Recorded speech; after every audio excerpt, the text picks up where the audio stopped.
Now that you've seen that, you might be thinking, wow, that was too easy. That's all it takes to install and remove packages on Linux. I don't even have to go to the internet and find them. It just finds them for me. Yes, it's that simple. You might be also wondering, but where do these packages come from? How does Kali, or any Linux for that matter, know where to go and look for these packages? They look in something called repositories. And repositories are storage locations from which your software packages can be retrieved and installed. So Kali, for example, or Debian, or any Linux for that matter, would have remote storage location.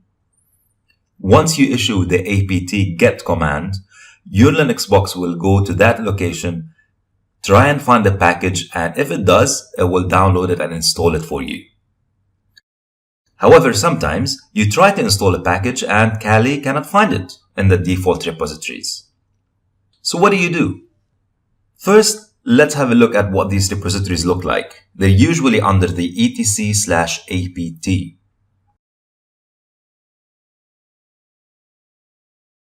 And these are the two URLs, or the two locations where Kali would go and find the packages that I want to install. You could actually browse to these using your web browser. Let's say now I want to update my system. I can do that using the apt get update. Now that'll take a while, so I'll just speed things up a bit.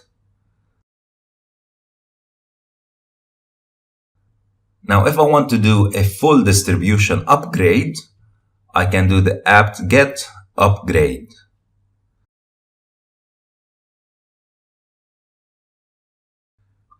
See all of that? These are all softwares or packages that would be upgraded if I continue with this command. Here's a post-exploitation tip for you. After you compromise a Linux host, chances are that you might get non-root access, and you want to find a vulnerability that will give you root access. This usually involves finding and exploiting a vulnerable software. You might also come across situations where the Linux box you broke into is not connected to the internet. Let's say you're doing an ethical hacking engagement for, I don't know, a bank. They invite you to come in and plug into their internal network as an employee and see if you can hack anything on their internal network. You manage to get into a Linux box and you find out that it's not connected to the internet, but you still want to use it as a stepping stone to try and get to other systems. To do that, you need to install some packages on it, but it's not connected to the internet, it's offline. So what do in this case? For both situations, you could use the dpackage command. And this is useful in multiple situations.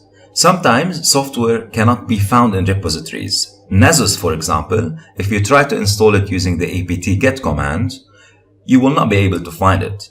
You'll find it, however, on the Nessus website, and you'll notice that it ends with a .deb extension, which means it's software built for Linux Debian.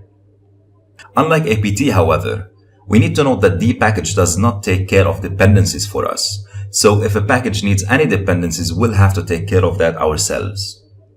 To get back to the scenarios that we discussed in our post-exploitation tip, to find versions of installed applications and hope that you are going to find an old, outdated, vulnerable one, you can do that using the dpackage-l command. To install a package, let's say I want to install Nessus, for example, after downloading it, I can do that using the dpackage-i command. And to remove a package, you can do that using the dpackage-r command.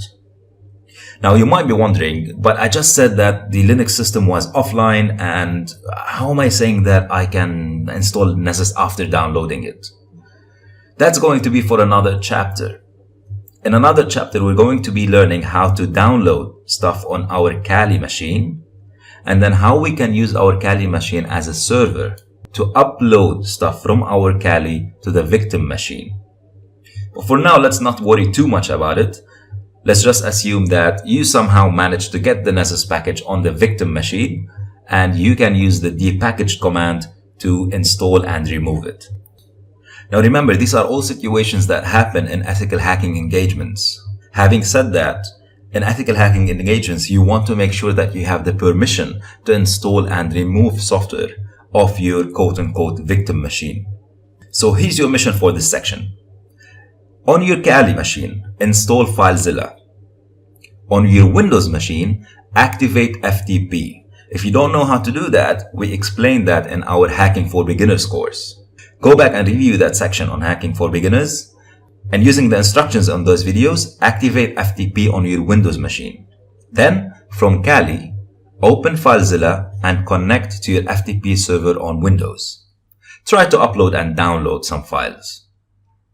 Then on your Kali machine, download and install Nessus. Once you're done, we can move on to the next section.